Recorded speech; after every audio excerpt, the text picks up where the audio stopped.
죽을 때 요셉의 각 아들에게 축복하고 그 지팡이 머리에 의지하여 경배하였으며. 아멘. 오늘도 화창한 날이 잠시는 펼쳐질 것 같습니다.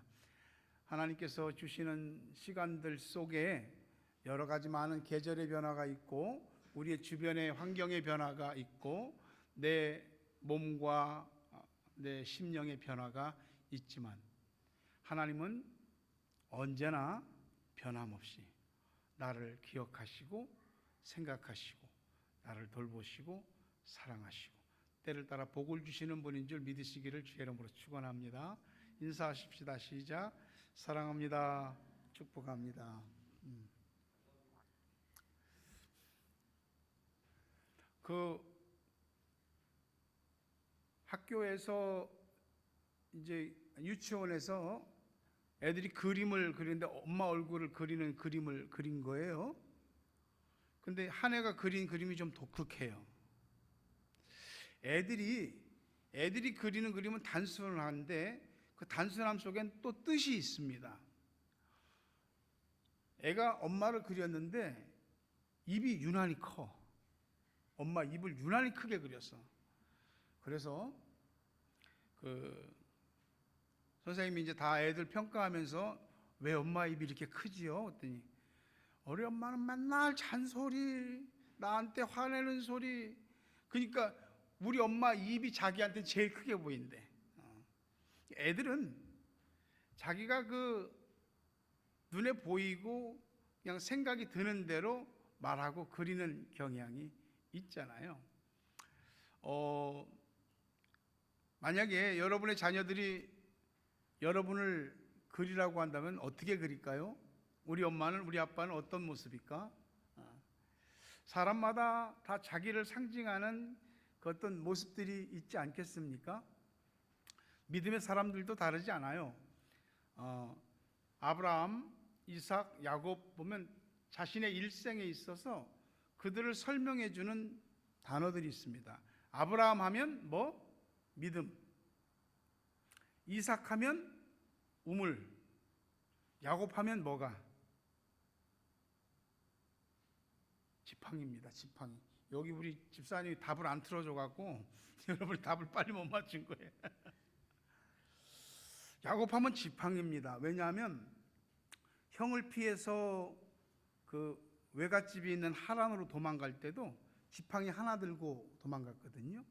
거기서 외삼촌 라반 밑에서 20년 동안 일하면서도 목자로 일했는데 지팡이 가지고 다 목자 노릇을 했습니다. 20년 만에 고향으로 돌아올 때도 성경에 보니까 야곱의 손에 지팡이가 들려 있다. 그리고 여기 오늘 임종을 앞두고 자신의 사랑하는 아들 요셉의 두 아들을 축복하고 마지막에 지팡이를 짚고 일어서서 하나님께 경배하고 죽었습니다. 세상에 자식한테 좋은 부모 또 좋은 조부모가 되지 않으려고 하는 사람들은 없을 겁니다. 하지만 기회를 놓칠 수도 있죠. 진짜 좋은 부모는, 진짜 좋은 조부모는 어떤 분이냐? 아이고 내 새끼, 아이고 내 새끼. 이건 이제 우리가 가장 기본적인 겁니다. 아이고 내 새끼 하고 이쁘고 사랑스러워서 끌어안는 거, 그걸 넘어서 내 자녀, 내 손주들을 향한 하나님의 뜻과 계획을 늘 마음에 품고 내가 마지막 때에는 반드시 내 자녀와 내 손주들을 믿음으로 축복해야 합니다. 그게 사람의 일생의 마지막 사명입니다. 성경에 나오는 많은 인물 가운데 요셉 같은 인물들은 거의 틈이 없어 보여요. 빈틈이 없어 보입니다. 그러니까 우리가 사실은 요셉이 부럽기는 하지만 그의 믿음을 우리가 따라가기는 너무 부담스럽습니다. 근데 야곱은 좀 달라요. 야곱은 왠지 좀 더 호감이 갑니다. 왜냐하면 이 사람은 굉장히 그 인간적인 면이 너무 많거든요. 우리한테도 있는, 아니 우리보다 더하면 더했지, 그런 하나님을 믿는 사람인데 이렇게까지 인간적일까? 그럴 정도의 모습을 보이는 사람이 야곱입니다. 그래서 야곱은 우리가 좀 더 친숙하게 다가갈 수 있는 인물입니다. 오늘 우리는 히브리서 11장 21절의 짧은 말씀을 보았지만 이걸로 야곱의 일생 전체를 말할 수는 없기 때문에 오늘 설교에는 스토리텔링 형식의 말씀들이 전해지게 될 겁니다. 야곱은 인생의 마지막에 하나님을 경배하고 그의 삶을 마쳤습니다. 우리의 삶이 시작되는 것은 내 뜻대로 시작된 것이 아니지만 우리의 삶을 마감할 때는 우리의 의지를 담아서 우리의 삶을 마감할 수 있는 아름다운 임종이 되어야 한다 이 말이죠. 욕심 많은 사람이라고 그랬지, 태어날 때부터 독특했습니다. 형 쌍둥이인데 형 에서가 먼저 태어나려니까 발뒤꿈치를 잡았습니다. 왜 발뒤꿈치를 잡았느냐? 태어난 걸 보니까 간발의 차이로 애가, 뒤에 있는 애가 앞에 태어나는 애의 발뒤꿈치를 잡고 그대로 태어난 겁니다. 그래서 야곱이라는 뜻의 발뒤꿈치를 잡은 사람, 또 사기꾼, 그런 뜻을 가지고 있는 거죠. 뱃속에서부터 싸웠습니다. 왜 싸웠는지 아세요? 이게 성경을 통해서 볼 때 먼저 태어나기 위한 싸움을 벌인 거죠. 여러분, 뱃속에 있는 태아가 죄가 있겠습니까? 태아도 죄성이 있습니다. 태아도 욕심을 가지고 있고, 그것도 다분히 인간적인 욕심을 가지고 있습니다. 자기가 축복의 계승자인 장남으로 태어나지 못하고 둘째로 태어난 게 한스러운 사람이에요. 그런데 놀랍게도 형 에서는 장자의 권리와 장자의 축복에 대해서 별로 큰 관심이 없는 사람이에요. 그러니까 야곱은 말이죠, 너무나 간절히 사모했지만 형은 관심이 없어. 결국은 야곱은 내가 하나님의 복을 받아야만 된다고 하는 확신을 가지고 있었고, 마침내 야곱은 하나님의 복을 받습니다. 아이들에게 이야기했지만 팥죽 한 그릇에 장자권을 삽니다. 아니 팥죽 한 그릇 먹고 장자권 팔았다고 하고 입으로 얘기했다고 그래서 그 장자권이 없어지나? 그렇지 않죠. 없어진 겁니다. 이게 누군가의 그 약점이나 약한 심리를 이용하는 사람이 무서운 사람입니다. 야곱이 굉장히 온순하고 조용한 사람인데, 이렇게 형의 약점이 뭔지, 형이 심리적으로 형의 심리를 이용할 줄 아는 그런 사람이었습니다. 그러니까 우리 인생에서 약점을 가지고 이용하고 자기 편한 대로 그것을 요리하는 사람, 이런 사람 만나지 않기를 기도하셔야 됩니다. 어쨌든 야곱은 장자의 축복을 확신했고 사모했습니다. 적어도 이것만큼은 우리가 야곱한테서 꼭 본받아야 할 것입니다. 하나님의 복이 아니면 안 된다. 하나님이 나한테 복 주시지 않으면 나는 아무것도 아니다. 이 강렬한 열망만큼은 사모해야 됩니다. 여러분, 근데 한번 생각해 봅시다.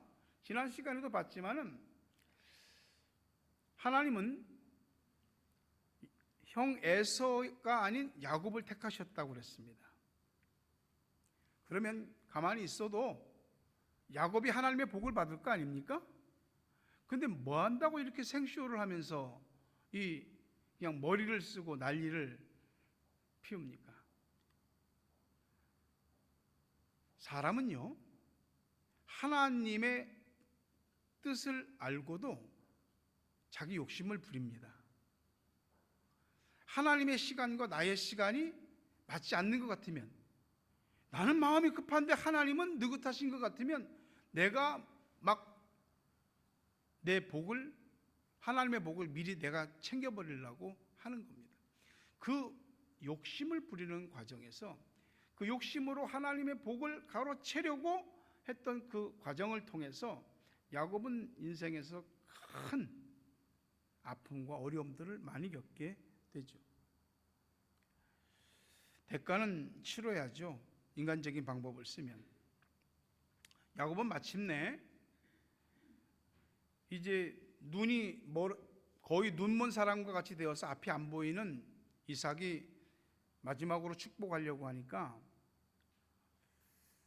큰아들 에서를 불러놓고, 야, 네가 사냥한 고기 좀 먹었으면 좋겠다.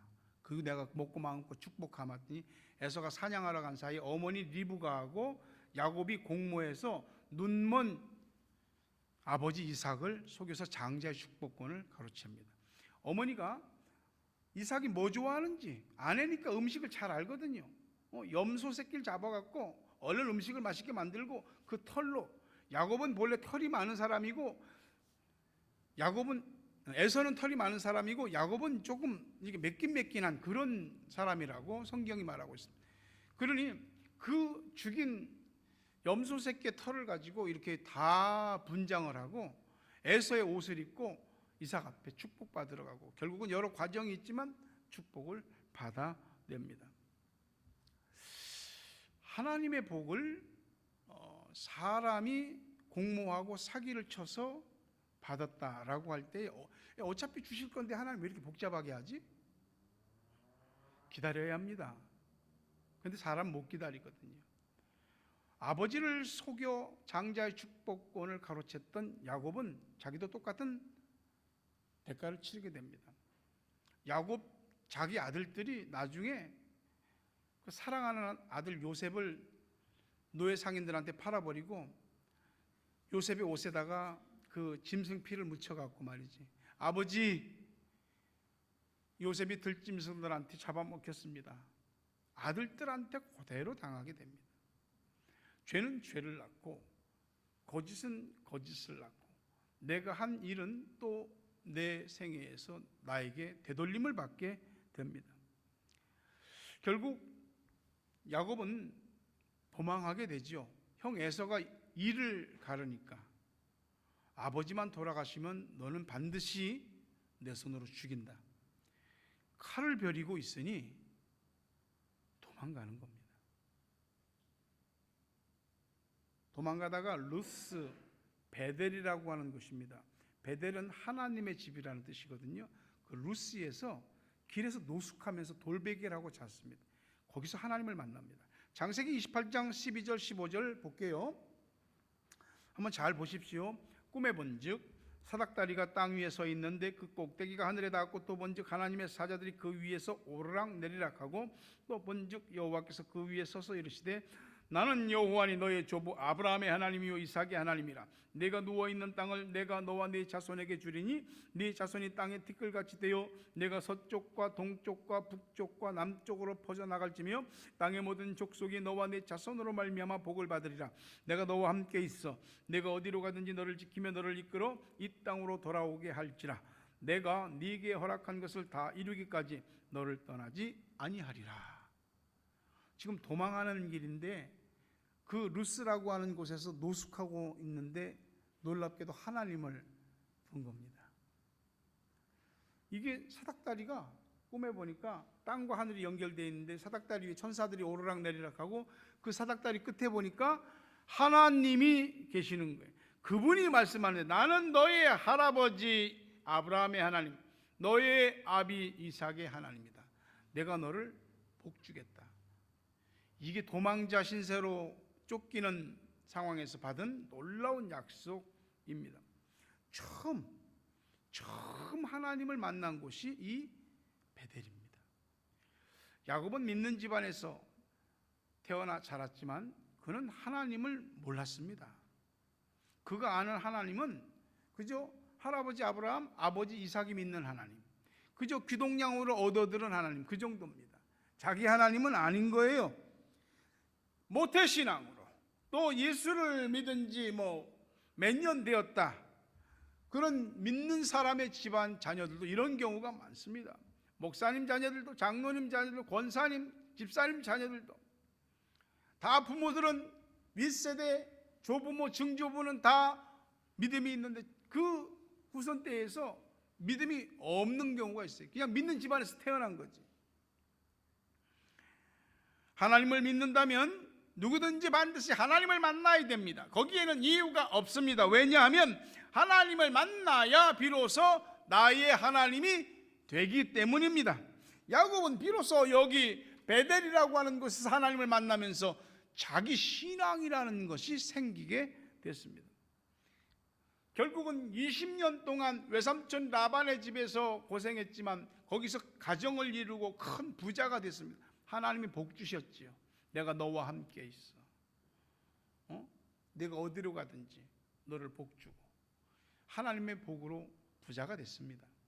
결국 20년 만에 하나님 고향으로 돌아가라는 말씀을 듣고 돌아오는데 좋은 소식보다 나쁜 소식이 기다리고 있습니다. 보니 앞서 정탐꾼들을 보냈는데 형 에서가 400명의 군사를 이끌고 죽이러 온답니다. 고민이 되죠. 재산을 야복강을 사이에 두고 재산을 강 건너로 다 보내고 처자식들을 다 보내고 자기 혼자 야복강가에 혼자 남았습니다. 근데 거기에서 야곱의 일생에 절대 잊을 수 없는 하나님을 만나는 놀라운 일이 일어납니다. 야복강의 기도라고 합니다. 그 밤에 재산, 처자식 다 먼저 보낸 야곱이 혼자 남아서 수많은 생각에 사로잡혔는데 어떤 사람이 느닷없이 달려드는데 그냥 막 자기를 잡아뜨리려고 하는 거예요. 그래서 성경에 보니까 그것을 씨름했다라고 말하고 있습니다. 그러면 이것이 오늘날 우리가 생각하는 씨름이냐라고 할 때에 호세아 성경 12장 3절 4절 보니까 이렇게 설명하고 있습니다. 야곱은 모태에서 그 형의 발뒤꿈치를 잡았고 또 힘으로는 하나님과 겨루되 천사와 겨루어 이기고 울며 그에게 간구하였으며. 천사와 겨루어, 구약 성경을 볼 때에 이 문맥을 보면 그냥 우리가 생각하는 엔젤이라고 하는 천사인지 아니면 이 천사가 하나님이신지 이 문맥을 통해서 구분할 수 있습니다. 여기서 하나님과 겨루어 이겼다고 하는데 여기서 나오는 이 천사가 바로 하나님이거든요. 울며 불며 간구했다고. 씨름한 것이 뭐냐? 울며 불며 하나님께 간구한 겁니다. 나를 축복하기 전에는 보내드릴 수 없습니다. 하나님이 내가 가려하니 나를 보내주라. 절대 나를 축복하기 전에 보내줄 수 없습니다. 그랬더니 환도뼈를, 이 의학용어로 대퇴골이고 넓적다리 뼈입니다. 이걸 내리쳐갖고 이게 위골되었다, 부러졌다라고 합니다. 야복강의 씨름 이후에 야곱은 다리를 저는 사람이 됐습니다. 정욕의 사람이고 육신을 의지하는 사람이고 비상한 머리를 믿고 살았던 사람입니다. 우리가 인생을 살아보지만 내가 머리 쓴 대로 되지 않잖아요. 하나님은 야곱을 축복하셨는데 축복하기 전에 야곱을 꺾으셔야만 했습니다. 그래서 그의 환도뼈를 부러뜨리셔서 평생을 저는 다리로 살게 하면서 너 육체 의지하지 마라, 네 생각, 네 계산 의지하지 마라, 네 머리, 네 잔기 의지하지 마라, 네가 의지해야 될 것은 오직 나 여호와 한 분뿐이니라. 이걸 지금 다리를 절 때마다 생각나게 만든 거죠. 그 기도에서 밤새도록 하나님께 부르짖었더니 단 하룻밤 사이에 기적이 일어났습니다. 살기 등등했던 형 에서가 완전히 봄바람이 불었습니다. 하룻밤 사이. 여러분, 하나님이 하시면 하룻밤 사이에도 사람의 마음도 상황도 변하게 되는 줄 믿으시기를 주의 이름으로 축원합니다. 하나님이 하시면 완벽합니다. 에서가 오자마자 야곱을 끌어안고 내 동생 20년 만에 왔는데 고향 땅이 낯설지? 응? 내가 너 보호해 줄게. 응? 그리고 너 지금 고향 땅이 생소할 텐데 내가 너 인도자가 돼 줄게. 내 군사들로 하여금 너 지켜줄게. 이게 하루아침에 이런 일이 있을 수 있습니까? 여러분, 하나님은 살아계시고 하나님은 기도하는 자들의 기도를 들으시고 하나님의 때에 놀라운 기적으로 역사하시는 줄 믿습니다. 하나님은요, 오늘도 자기 맘대로 살겠다고 고집 피우면 우리 환도뼈를 치실 겁니다. 복을 주기는 해야 되겠는데 복을 받을 그릇은 준비가 안 됐어. 응? 하나님의 복을 자기 욕심대로 얻으려고 해. 그러면 하나님이 환도뼈를 치십니다. 사랑하시는데 여러분 자녀를 혼내고 야단치고 회초리를 들어보고 그래본 적 있지 않습니까? 우리 환도뼈를 치시기까지 우리를 사랑하십니다. 그래서 그 야복강에서 마침내 발뒤꿈치를 잡은 자 사기꾼이라고 하는 야곱이라는 이름을 벗어버리고 이스라엘, 하나님과 겨루어 이겼다. 그런 뜻의 이스라엘이라는 이름을 얻게 됩니다. 우리가 하나님을 만나는데, 하나님의 뜻을 깨닫는데, 하나님이 원하시는 새로운 삶으로 변화되는 데 있어서 나의 가장 큰 인간적이고 세상적이고 때로는 마귀적인 것이 무엇입니까? 그 환도뼈 부러져야 됩니다. 그 환도뼈가 부러져야만 그나마 하나님을 믿고 살게 됩니다. 예수를 믿고 하나님을 신뢰한다고 하면서도 고통당할 것 당하고 잃어버릴 것 다 잃어버리고, 그 예수 믿는 건 불행입니다. 하나님이 말로 하시지요, 기다리시지요. 그때 깨닫는 것이 가장 좋습니다. 교회를 다녀도 예수를 믿어도 하나님을 만난 경험이 없으면 그냥 일반적인 인간 그 자리에 머물게 됩니다. 믿음이 없는 건 아니지만 항상 하나님보다는 나의 계산기가 먼저 굴러갑니다. 나한테 좋지 않거나 나한테 불이익이 되는 건 그건 하나님의 뜻이라 할지라도 안 합니다. 내 이익과 유익을 위해서라면 하나님을 이용하려고까지 하는 이런 좋지 않은 마음이 우리들한테 있습니다. 이사야 1장 5절과 6절에 보니까 너희가 어째 매를 더 맞으려고 배역을 거듭하느냐?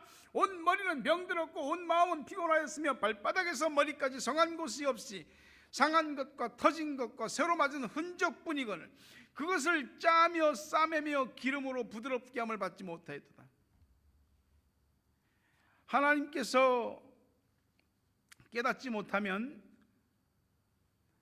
우리를 하나님이 원하시는 그 사람으로 만드시기 위해서 계속해서 우리의 환도뼈를 치십니다. 어째 매를 더 맞으려고 라고 이야기합니다. 못 깨닫는다면 상처투성이, 머리끝에서 발끝까지 상처투성입니다. 보니까 상한 것, 터진 것, 새로 맞은 흔적, 이것만 무성합니다. 우리가 예수 믿고 하나님을 경외하면서 사는 신앙생활이 이런 모습이라고 한다면 이건 정말 아니죠. 우리는 그렇게 살아서도 안 되고 그렇게 죽어서도 안 됩니다. 하나님께서 기뻐하시는 그 사람이 되기 위해서 오늘 내가 어떤 사람이 되어야 하며 어떠한 삶을 살아야 할지를 우리는 주 안에서 고민하고 믿음으로 결단해야죠. 야곱은 야복강에서 이 하나님을 만나고 형 에서와 화해하는 이 놀라운 축복을 받았음에도 불구하고 그는 아직 완전히 하나님 믿지 않았습니다. 여전히 인간적으로 살았습니다. 고향 땅에 돌아왔지만은 이게 바람잘 날이 없는 겁니다. 딸 디나가 어디 바깥에 나갔는데 거기 여러 족속들이 살잖아요. 히위 족속 중 그 추장 세겜에게 야곱의 딸 디나가 이 성폭행을 당하게 됩니다. 그리고 그 집에 붙잡혀 있어요. 오빠들이 이 소식을 듣고요 난리가 났습니다. 야, 이거 어떻게 하지? 이대로 있을 수는 없잖아. 근데 거기 그 세겜 쪽 히위족 부족들이 당신네 딸 여기 여동생하고 우리 저기 아들하고 결혼시킵시다. 좋거든. 근데 분해서 견딜 수가 없는 거예요. 그래서 속이는 겁니다. 당신들은 할례를 안 받았지 않느냐? 우리는 할례 받지 않은 민족하고는 같이 결혼 못한다. 그러니까 히위 족속이 뭐라고 하냐면 야 그래 할례를 받고 저들하고 친분을 맺으면 저들 재산도 다 우리 거 되는 거 아니야? 하고서 결국은 할례를 받고 남자들이 몸을 움직이지 못할 때 야곱의 아들들이 칼을 들고 쳐들어가서 이 부족들을 다 죽입니다. 주변 부족들이 저 어떤 놈이 와서 이 땅에서 이딴 짓을 해 하면서 들고 일어나면 난리거든요. 야곱이 자식들을 꾸짖었지만은 자식들은 아버지한테 대들었습니다. 결국은 하나님이 야곱한테 너 내가 처음 만났던 베델, 지팡이 하나 들고 도망가다가 노숙하면서 돌벽에 베고 잤던 그곳에서 나를 만났던 그 베델로 올라가라. 야곱은 다시 가족을 새롭게 하고 신앙을 새롭게 하고 베델로 올라가서 거기서 하나님께 예배를 드리고 변화되었습니다. 그런 이후에 사랑하는 아들 요셉을 잃는 아픔도 겪습니다. 형들은 아버지가 요셉을 이뻐하는 게 싫었습니다. 시기할 수는 있는데 죽이려거나 그러지는 말아야지. 죽이려고 했다가 결국 노예 상인한테 팔아넘기는데 이 요셉은 이제 형들의 말에 의해서 야곱은 죽은 줄로만 알았죠. 애굽 땅에 가서 무려 13년 동안 감옥 고통 받다가 하나님의 때에 그는 30세의 애굽의 총리가 됩니다. 그리고 당시에 7년 동안 있을 대풍년, 그리고 뒤이어서 올 7년 대흉년을 대비하는 애굽의 2인자 총리가 되는 놀라운 파격적인 신분 상승이 이루어지게 됩니다. 이 흉년은 애굽뿐만 아니고 그 근동 중동 지방 전체의 흉년이기에 결국 야곱과 야곱의 아들들도 식량을 사러 애굽으로 왔어요. 거기서 요셉을 만났는데 요셉은 자기 정체를 숨기고 있다가 야, 너 막내 동생이 있지? 그 막내 동생이 요셉하고 한 엄마에게서 태어난 동생입니다. 그 막내 동생 데리고 와. 안 그러면 니네는 여기서 못 풀려나. 그리고 형제들이 거기 다 억류돼 있었습니다. 결국은 집으로 돌아간 아들이 야곱을 아버지, 이 베냐민 데리고 가야 됩니다. 안 그러면 다른 형제들 다 죽습니다. 근데 야곱이 야, 안 된다. 내 마지막 희망이고 내 마지막 기쁨인 베냐민 데려가면 나 어떻게 살란 말이냐. 넷째인 유다가 아버지, 만약에 베냐민 데려갔다가 무슨 일 생기면 나도 거기서 죽을 겁니다 하고 자기 목숨을 걸고 얘기하니까 그제서야 야곱이 말합니다. 창세기 43장 13절 14절 보니까 네 아우도 데리고 떠나 다시 그 사람에게로 가라. 전능하신 하나님께서 그 사람 앞에서 너희에게 은혜를 베푸사 그 사람으로 너희 다른 형제와 베냐민을 돌려보내게 하시기를 원하노라. 내가 자식을 잃게 되면 이르리로다. 욕심 많은 사람, 한번 붙잡은 건 절대 놓치지 않는 사람, 평생 손해보지 않으려고 하는 사람, 원하는 것이 있으면 수단 방법을 가리지 않고 반드시 그것을 손에 쥔 사람. 이 사람이 이제 막내 아들 베냐민을 잃으면 잃으리라. 하나님이 은혜 주시기를 바란다 하고 내놓는 겁니다. 내가 포기하지 않아도 하나님이 포기하게 하시고 내가 내려놓지 않아도 하나님이 내려놓게 하십니다. 우리도 지금까지 살면서 여러분 인생의 중요한 그 변화의 변곡점들이 있잖아요. 신앙생활에도 그런 시기가 있습니다. 몇 번은 있습니다. 그때마다 깨닫고 한 번 각성하고 새로워지면 그만큼 하나님께서 기뻐하시는 사람으로 바뀔 수 있습니다. 욕심쟁이, 자기 머리 잔꾀를 의지했던 사람의 욕심이 꺾이고 하나님의 은혜에만 기대는 사람이 됐습니다. 결국은 죽은 줄 알았던 요셉과 극적으로 상봉하게 되지요. 그리고 야곱은 이제 147세를 일기로 죽는데 임종의 때가 다가오면서 자신의 12아들을 다 축복합니다. 하나님의 뜻대로 예언적인 축복을 합니다. 그리고 요셉의 두 아들 므낫세와 에브라임은 본 적이 없거든요. 클 때 없었으니까. 특별히 요셉의 두 아들을 데려다 놓고 축복해 줍니다. 자, 이렇게 제가 야곱이다 칩시다. 그러면 요셉이 큰 아들을 야곱의 오른손 앞에, 둘째 아들 에브라임을 왼손에 이렇게 놨습니다. 아버지 이대로 축복해 주세요. 그랬더니 야곱이 축복을 하면서 어떻게 합니까? 이 손을 X자로, 엑스맨이 딱 나왔습니다. X자로 딱 축복을 합니다. 그러니까 요셉이 마땅치 않은 거예요. 아버지 그거 아니라니까? 손이 바뀌었어. 야곱이 뭐라고 하냐? 아들아, 나도 안다. 나도 안다. 네 큰아들 므낫세도 하나님이 크게 하실 것이다. 근데 둘째는 하나님이 더 크게 할 것이다. 이 복을 내리는 겁니다. 실제로 이스라엘 12지파 중에서 야곱이 이렇게 오른손을 엇갈려서 축복했던 이 에브라임 지파는 이스라엘 12지파 중에 가장 강성하고 가장 힘 있는 지파가 됩니다. 이 하나님의 축복이 이와 같이 대단한 것입니다.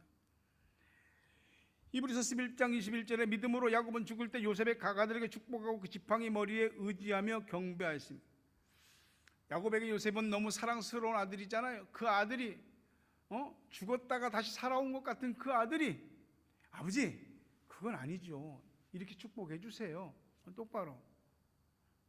아들에 대한 정만 가지고 따진다면 아들이 원하는 대로 해줘야죠. 근데 야곱은 엇갈려서 축복을 했습니다. 아들에 대한, 인간에 대한 정보다 하나님의 뜻과 계획대로 축복하는 겁니다. 그게 믿음으로 그렇게 축복한 겁니다. 사람 마음이 아니고, 믿는 사람에게 있어서 가장 위대하고 고상한 것은 하나님의 뜻을 발견하는 것이고, 믿는 사람이 남길 수 있는 가장 위대한 업적은 하나님의 뜻을 이 땅에 이루는 것입니다.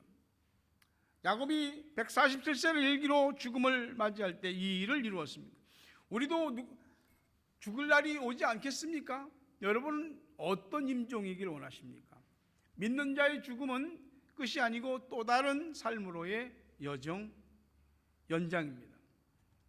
믿음으로 살았던 사람은 믿음으로 주님을 만날 것이고, 기도로 살았던 사람은 기도 가운데 주님을 만날 것입니다. 우리가 눈을 감을 때 우리에게 하나님이 보일 것입니다. 그때에 하나님의 뜻대로 모든 것을 마무리하는 우리의 마지막이 오야 할 것입니다. 욕심 많은 사람, 자기 것 뺏기지 않으려고 원하는 건 반드시 자기 것으로 만들어야 속이 풀리는 사람, 얻은 것도 있죠. 야곱 자신이 이야기했던 것처럼 내가 험악한 세월을 살았습니다. 가정도 편할 날이 없었습니다. 하나님은 그런 야곱을 포기하지 않으셨고 변화시켜 주셨습니다. 파란만장한 삶을 살았던 야곱을 오직 하나님만 바라보는 사람, 믿음으로라고 하는 것이 모든 것의 기준이 되도록 하나님이 만드셨습니다. 우리도 그렇게 해주시지 않겠습니까? 이 땅에서 주어진 여러분의 시간을 다 살 때에 믿음으로 잘 사십시오.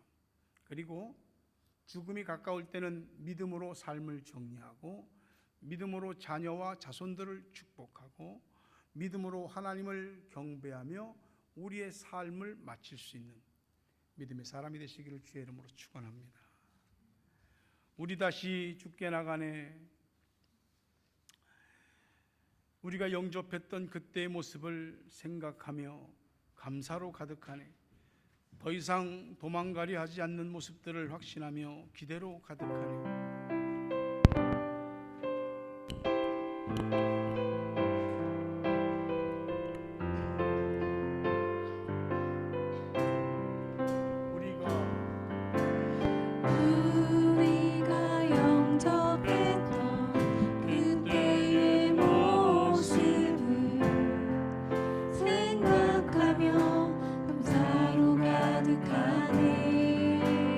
더 이상 도망가려 하지 않는 모습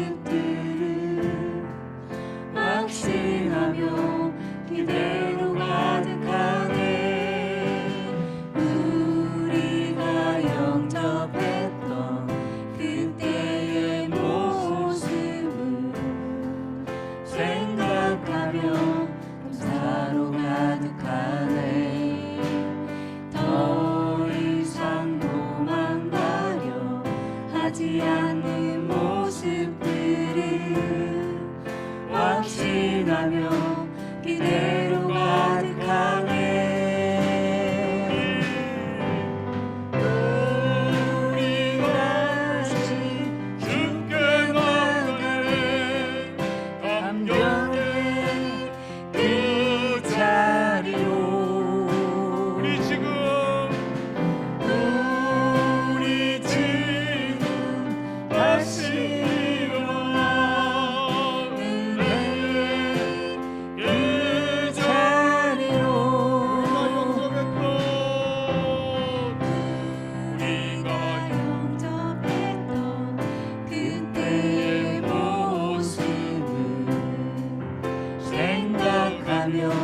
감사로 가득하네. 더 이상 도망가려 하지 않는 모습들을 확신하며 기대로 가득하네. 우리가 영접했던 그때의 모습을 생각하며 감사로 가득하네. 더 이상 도망가려 하지 않는 모습들을 확신하며 기대로 가득하네. 우리 다시 주께 나가네.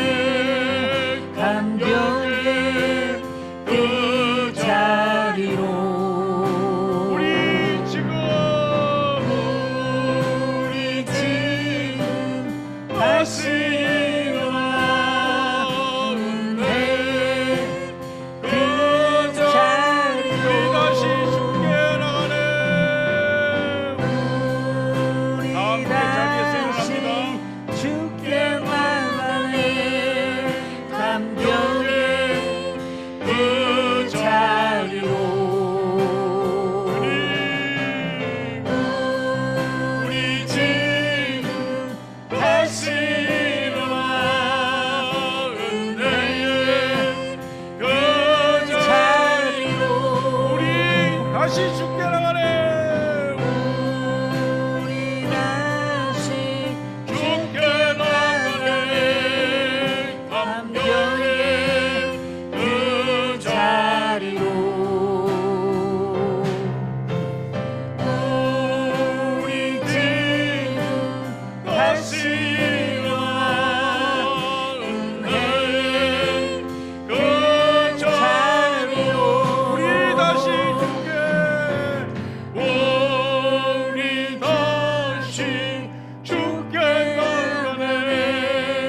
감격의 그 자리로 우리 지금 다시 일어나네. 그 자리로 다시 한번 우리 다시 죽게 우리 다시 죽게 나가네. 감격의 그 자리로 아버지 우리 지금 다시 일어나네. 그 자리로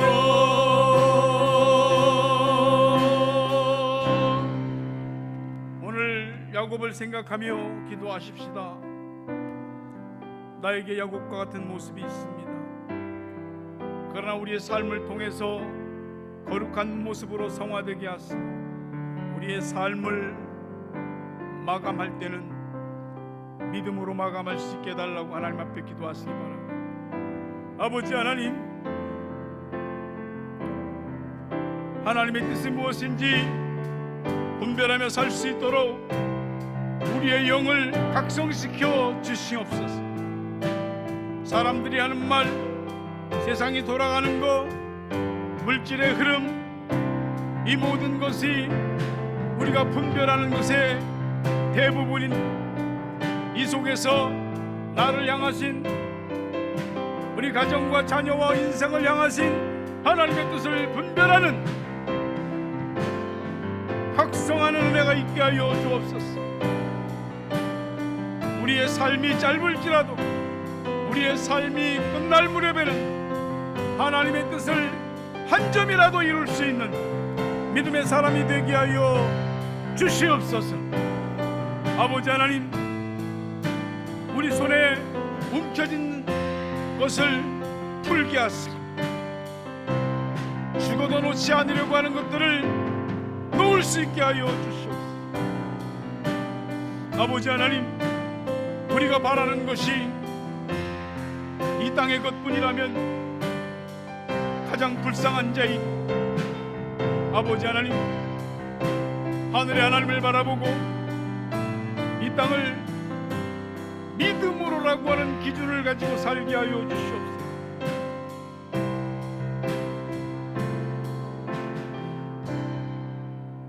자녀와 우리 후손들을 축복하는 부모들, 어른들이 되게 하여 주옵소서.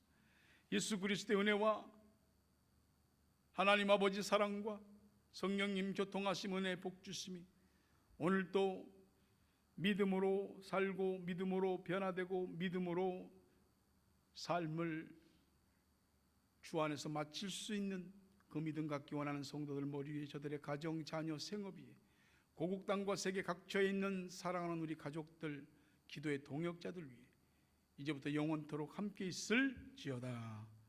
아멘.